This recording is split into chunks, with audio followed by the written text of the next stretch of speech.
If you or someone you know has diabetes, you need to watch this short video, Diabetes and Electrosensitivity. There are two main types of diabetes. Type 1 diabetes, which is also called childhood onset, accounts for 5 to 10% of all diabetics and is largely genetic. Type 2 diabetes, also known as adult onset, accounts for 90 to 95% of all diabetes and is attributed largely to lifestyle and obesity. I would like to suggest there is another type of diabetes, type 3 diabetes, which has an environmental trigger that causes blood sugar to spike or fall.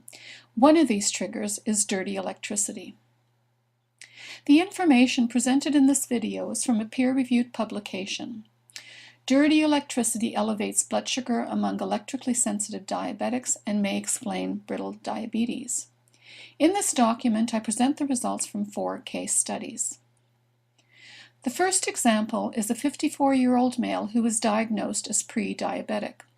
What is interesting about this case is that his blood sugar remains normal when he's fishing or out in the woods, but when he's in a built-up area near power lines or working on his computer, his blood sugar increases.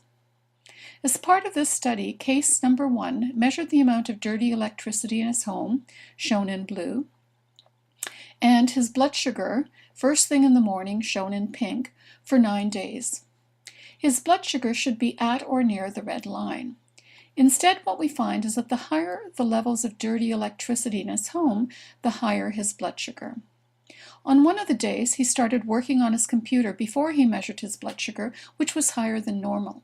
He moved away from the computer, waited 10 minutes, and measured his blood sugar again.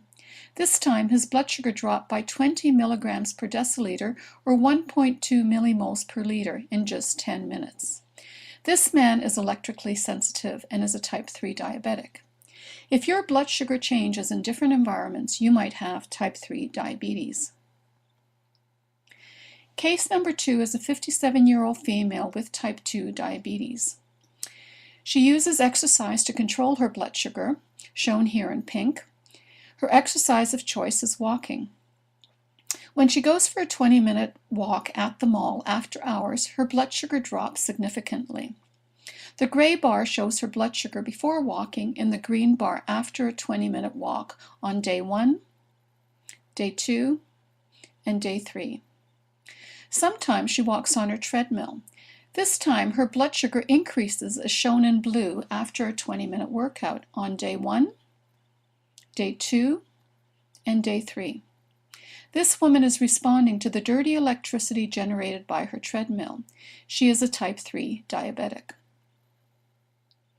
If your blood sugar increases when you use electric exercise equipment, you may have type 3 diabetes.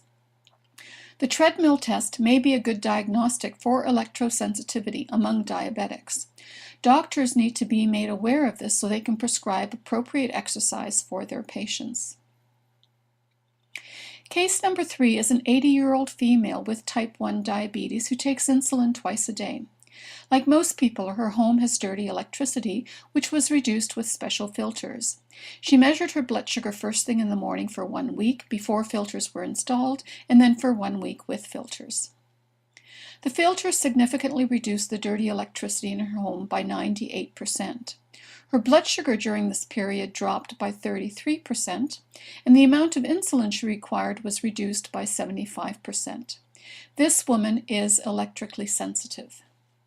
If you reduce your exposure to dirty electricity and require less medication to regulate your blood sugar, you may have type 3 diabetes.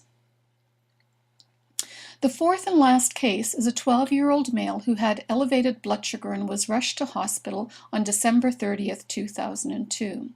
His blood sugar was well above acceptable range. This graph shows the amount of insulin he took in blue and his daily blood sugar in pink. While in the hospital, he was given insulin, but his blood sugar continued to climb. On January 1st, his blood sugar began to drop and he was allowed to go home. As he increased his insulin injections and his blood sugar continued to drop, by May 9th, he had reached the acceptable range and his blood sugar was beginning to stabilize at 77 units per day. During this period, he took 12 sugar pills. On January 14th, filters were installed in his home to reduce the dirty electricity. The very next day, his blood sugar began to drop to the lower part of the acceptable range. His parents reduced his insulin injections and his blood sugar stabilized at 37 units of insulin, about half of what he was taking a few days earlier. During this period, he consumed 125 sugar pills. Some doctors will tell you this is normal for those who are first diagnosed with diabetes. They call it the honeymoon period. However, in the same household, a younger sister, who had lived with diabetes since the age of 3 months, also had to make downward adjustments to her insulin when the power quality in their home was improved. This young man and his sister are both electrically sensitive and are both type 1 and type 3 diabetics. Do you have type 3 diabetes?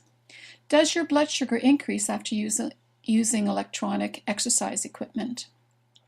Does your blood sugar suddenly spike or fall for no obvious reason? Does your blood sugar change in different environments? Do you have difficulty regulating your blood sugar, and has anyone ever told you that you have brittle diabetes? If you answered yes to any of these questions, you have type 3 diabetes. So we may well have 3 types of diabetes, one that is mostly genetic, another controlled by lifestyle, and a third influenced by the environment. What can you do if you have type 3 diabetes? You can test your environment for electromagnetic pollution. You can minimize your exposure to electronic equipment. And you can share this information with your doctor and others who have diabetes. For more information, visit the Electrosensitive Society or magdahavis.com.